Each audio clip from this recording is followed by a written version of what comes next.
खौफनाक ख्वाब रात का अंधेरा गहरा था। घर में खामोशी छाई हुई थी। सिर्फ घड़ी की टुक टुक की आवाज सुनाई दे रही थी, लेकिन ये आवाज भी किसी धड़कन की मानंद महसूस हो रही थी। बिस्तर पर लेटा हुआ अमरान बेचैनी से पलट रहा था। उसे नींद नहीं आ रही थी। कमरे में एक अजीब सा खौफ सरायत कर रहा था। दीवारों पर साए डांसर बन रहे थे, जैसे कोई उसे देख रहा हो। अचानक एक आवाज सुनाई दी। ये आवाज बहुत धीमी थी, लेकिन अमरान ने उसे साफ सुन लिया था। ये एक ख्वातीन की आवाज थी जो कुछ कह रही थी, लेकिन अल्फाज समझ में नहीं आ रहे थे। अमरान ने आंखें खोले तो देखा कि कमरे में कोई नहीं, सिर्फ साए ही साए थे। वो डर गया और अपनी कंबल में खुद को लिपेट लिया। लेकिन आवाज दोबारा आई, इस बार ज्यादा वाज़ेह, मदद, मुझे बचाओ। आवाज बिस्तर के पास से आ रही थी। अमरान ने कंबल हटाई और देखा तो इसे एक औरत नजर आई। इस औरत का चेहरा सफेद पड़ा हुआ था और उसकी आंखें बंद थी।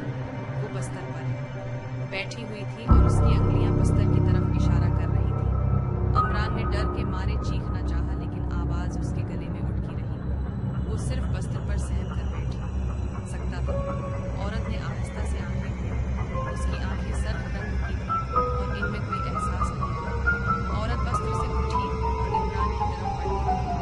अमरान ने अपनी आंखें बंद कर ली और दुआ करने लगा। वो समझ गया था कि ये कोई आम इंसान नहीं है। अचानक एक जोरदार आवाज आई और इमरान की आंखें खुल गईं। वो अपने बिस्तर पर पड़ा हुआ था और उसका दिल तेजी से धड़क रहा था। उसने सांस लिया और देखा तो उसने देखा कि कमरे में कोई नहीं है। अमरान ने सुख का सांस लिया और सोचा कि ये सब एक ख्वाब था, लेकिन उसके दिल में अब भी खौफ सरायत कर रहा था। इसने अपनी कंबल खींची और खुद को इसमें लपेट लिया, लेकिन उसके जहन में अभी भी औरत की सर्द आंखें और उसकी खौफनाक आवाज गूंज रही थी। अगले दिन अमरान ने अपने वालिदैन को इस ख्वाब के बारे में बताया। उसके वालिद ने उसे कहा कि ये सिर्फ एक ख्वाब था और उसे डरना नहीं चाहिए, लेकिन अमरान को यकीन नहीं आया। उसे लगा कि ये कोई आम ख्वाब नहीं था।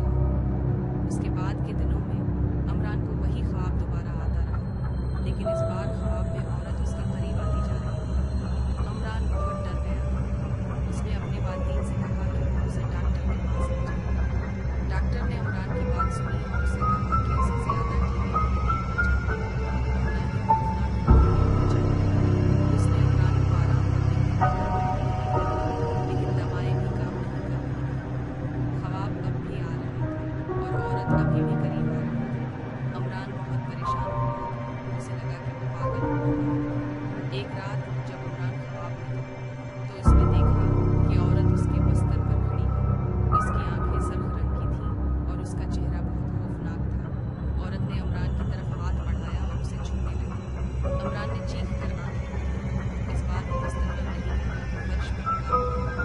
इसके सिर में शदीद दर्द हो रहा था। उसने उठकर देखा तो उसने देखा कि उसका बिस्तर अलग पड़ा हुआ था।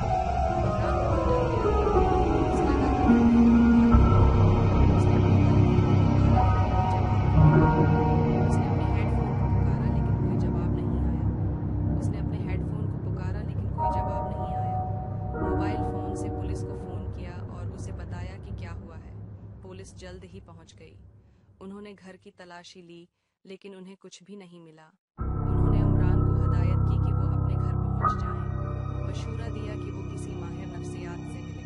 अमरान ने माहिर